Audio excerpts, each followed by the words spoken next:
Hello and welcome back to What's the Word. Today is Thursday, February 25th, 2021. And today the word comes from Romans 4, verse 3, which reads, "For what does the scripture say? Abraham believed in God, and it was credited to his account as righteousness."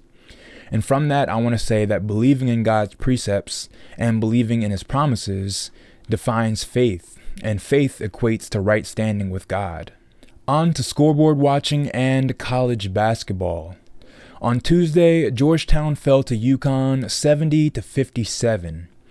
The first half was perhaps the worst display of basketball you could imagine, as both teams combined for 20 turnovers and an onslaught of missed shots, as there was a stretch of over 7 minutes of play where only one field goal was scored. The halftime score was a laughable 26-25, with the Huskies leading. The game was tied at 44 with 10 minutes and 54 seconds remaining in the second half before UConn went on a 20-6 run over the next 8.5 minutes to essentially secure the win. After leaving the first half with only 7 made field goals, the Hoyas finished the night with 19 on 35% shooting, 21% from 3. The Hoyas stayed in the game for as long as they did thanks to free throws, knocking down 15 of their 21 attempts, translating to 71%. Next up for Georgetown, they will travel to face DePaul Saturday at noon. In the NBA, the Washington Wizards pushed their winning streak to 5, defeating the Los Angeles Lakers in overtime on Monday, 127-124. Bradley Beal scored 33 points, shooting 50% from the floor, knocking down 12 of his 24 attempts. He'd hit 2 of his 5 threes and knocked down 7 of his 9 free throw attempts. He'd also add 7 rebounds, 6 assists, and 3 steals, turning the ball over 5 times in 44 minutes of play. 2-point game. Beal and Westbrook going to work. Beal almost lost the handle, gets it back, and wow, what a finish with a left hand by Bradley Beal. As for Russell Westbrook, he dropped 32 points on 13 of 25 shooting, missing his only 3 and struggling at the free throw line as he went 6 of 12. He added 14 rebounds and barely missed the triple-double, falling 1 assist shy, and he only turned the ball over twice in 44 minutes of play. Speaking of free throws, they almost cost the Wizards the game as he missed a clutch free throw in the fourth quarter with 15.9 seconds remaining, which allowed the Lakers to go down on the other end and tie the game. And then in overtime, he missed a free throw with 11.6 seconds remaining, but lucky for him, the Lakers were unable to capitalize. Russell Westbrook and Bradley Beal combined for all 12 of the Wizards' points in the overtime session. Rui Hachimura continued to impress with 15 points on 6 of 8 shooting, knocking down a clutch 3 in the fourth quarter and going 2 of 3 at the free throw line. He'd also add 6 rebounds, a steal, and believe it or not, playing great defense on LeBron James in the fourth quarter and overtime. Robin Lopez added 13 points, added a steal and a block, but turned the ball over 3 times, but was still a plus 16 on the night. Deni Avdija only scored 8 points, but all 8 of those points came in the fourth quarter, including knocking down 2 clutch threes, one with only 51 seconds remaining. He'd also add 8 rebounds. As for Davis Bertans, he also only had 8 points, but once again came in the clutch in the fourth quarter, knocking down both of his threes as he only went 2 of 7 on the night, 2 of 9 from the field. Raul Neto had an underrated game, only adding 4 points, but he added 5 rebounds, 3 assists, and 2 steals, including a clutch steal on LeBron James, which helped them overcome their deficit and grow an 8-point lead in the fourth quarter. Although the Wizards struggled taking care of the ball with 16 turnovers, they shot 49% from the field and 36% from beyond the arc. They also outscored the Lakers in the paint 66-55, which helped them overcome their 17-point deficit and their 14-point halftime deficit. LeBron James had a near quadruple-double, dropping 31 points, 13 assists, 9 rebounds, and 8 turnovers. He shot nearly 50% from the field, but he struggled from three, only knocking down 2 of his 10 attempts. And free throws. He missed a free throw late in the fourth quarter, which would have given the Lakers the lead with 9.8 seconds remaining. His struggles continued in the overtime session as he, for some reason, threw up a 37-foot three-pointer, which missed almost everything. Luckily, it was rebounded, and Kyle Kuzma had the final shot, which he missed, but with the Lakers missing Anthony Davis, their second leading scorer at 22.5 points per game, and Dennis Schroeder, their third leading scorer at 14.2 points per game, the Lakers had to rely on Montrezl Harrell, who pretty much got the job done, dropping 26 points, but only in 23 minutes of play, as he didn't play for the remainder of the game after picking up his 5th personal foul with 6 minutes and 26 seconds remaining.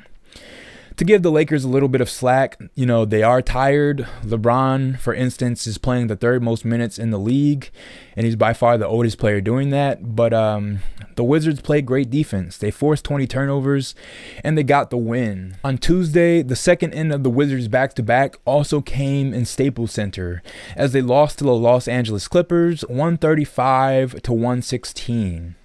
Bradley Beal once again shot 50% from the floor, knocking down 12 of his 24 attempts for 28 points. He'd only hit 1 of his 5 threes, but he'd go 3 for 3 from the free throw line. He'd have the double-double with 10 assists, and he took care of the ball, only turning it over 3 times. Russell Westbrook also shot 50% from the floor, 9 of 18 for 20 points, and he'd do a little bit better at the free throw line, knocking down 2 of his 5 attempts. And he had the near triple-double once again, 10 assists, 9 rebounds, and only 3 turnovers as well. Mo Wagner had the other good game for the Wizards, 21 points on 8 of 13 shooting, hitting 1 of his 2 threes and knocking down all 4 of his free throw attempts, adding 7 rebounds and 5 assists. The Wizards really didn't play a bad game. They shot 53% from the field, knocking down 47 of their 88 attempts, and they hit 11 of their 23s, or 55%. One of the Wizards' struggles came at the free throw line, as they only got there 16 times and only hit 11 of their attempts. The Wizards' real struggle area on the night was rebounding. They were out-rebounded by the Clippers 53-38, and that led to them being outscored on second chance points 17-2. Their bench was also dominated, as the Clippers scored 58 points off the bench and the Wizards only scored 29. The Wizards again got down by 24 points, cut the lead to 17 at halftime, and fought all the way back, only trailing by 5 in the fourth quarter, but the Clippers just were too much to handle. The Clippers shot 57% from the floor on the night, knocking down 54 of their 94 attempts, and they shot 50% from 3, hitting 19 of 38 attempts. They'd also struggle getting to the free throw line and knocking down those attempts, as they only shot 61% on 8 of 13 shooting. But leave it to Kawhi Leonard and Paul George to just do what they do. Kawhi Leonard dropped 32 points on 65% shooting, and Paul George had 30 points on 64% shooting. All in all, the Wizards really didn't play a bad game, but they just ran into a better team. Next up for the Wizards, they end their road trip in Denver tonight at 9 p.m. On the ice, the Washington Capitals were in action on Tuesday, losing to the Pittsburgh Penguins 3-2. For the Capitals, most of their problems come down to getting off the slow starts, having now gone 3 consecutive games without a first period goal.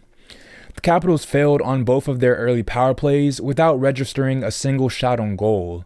Meanwhile, Pittsburgh converted their first period man advantage for the 1-0 lead.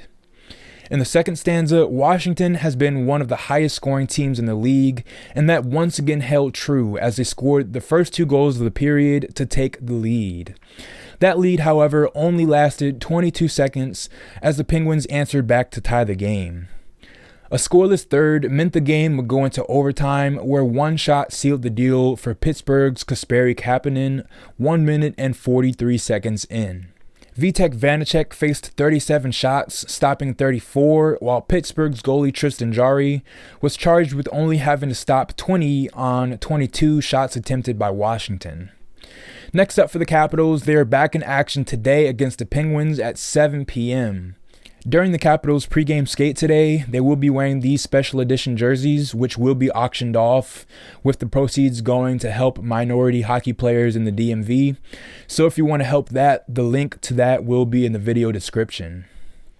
As for a cool Black History Month fact, while the Washington Capitals weren't the first team to employ a black player in NHL history, that distinction belongs to the Boston Bruins and Willie O'Ree.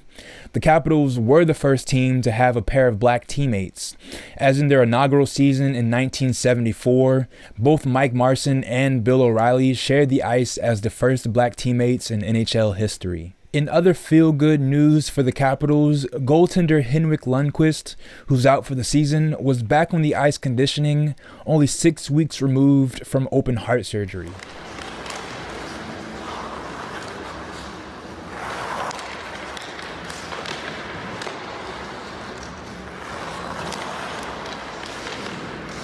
While obviously this is good to see, he did remind us that he's still months out from a decision on his future, but nonetheless, this is a blessing. In some NFL news, with the Washington football team looking to upgrade their quarterback room, that signaled an end to Alex Smith's time in the burgundy and gold for a lot of people. But if you take a look at these quotes from a GQ magazine interview that he did, that probably cements the fact even more.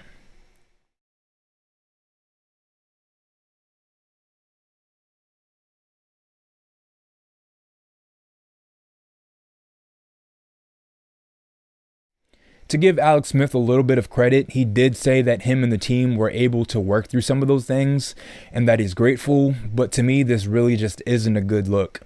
And if you think about it, going back to a presser that Ron Rivera had on December 30th, it really shows what the team and he thought of each other. Hey, Ron, and maybe this is a little simplistic a question, but could you have been in this position this year right now where you are, for the playoffs without Alex? Well, if we had a healthy Kyle Allen, I think we could have. I really do. I think we could have. And a big part of the reason is because Kyle, he's very similar in Alex in terms of his abilities. He's got the same kind of arm. He makes good decisions like Alex does. He's got good footwork. I think we could have been. I do. Yeah. All right, thanks. With all this being said, the Washington football team probably will end up releasing him, since they can save $13.6 million if they do it before June 1st, or $19 million if they do it with a designation post June 1st. As for the Baltimore Ravens, free agent wide receiver Dez Bryant took to Twitter answering fans as he often does, voicing his thoughts about his role with the team. As you can see from the tweets, he doesn't really say anything too ridiculous other than the fact that he knew right away that he didn't fit with the team. And I'm not going to say anything bad about what Dez Bryant said. The real reason I wanted to bring this up was to finally incorporate a quote from John Harbaugh, which I'd been wanting to bring to you guys since he said it back in January after the season ended. On recruiting, he said, "I'm not going to worry about convincing anybody to do something. I'm not going to beg anybody to be here. I'm not a college coach, and I don't have to recruit anybody. You want to win?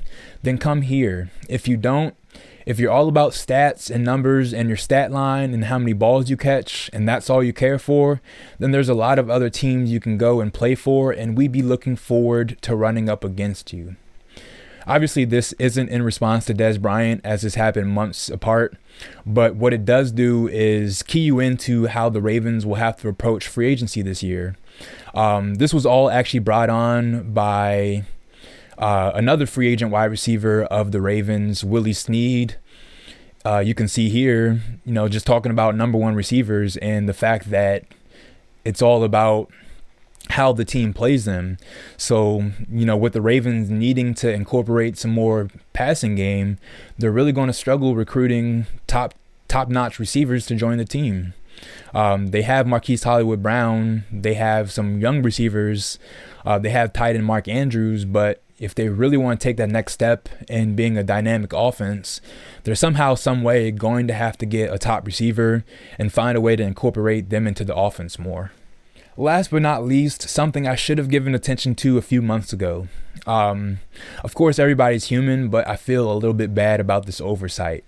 Back on December 22nd, 2020, DC United hired Danita Johnson as the club's president of business operations, making her the first black president of an MLS club and just the third woman in league history to hold such a role. So congratulations to Danita Johnson, and I apologize for the delay in getting that fantastic news out. That's all I have for today's episode. Thank you for tuning in. God bless.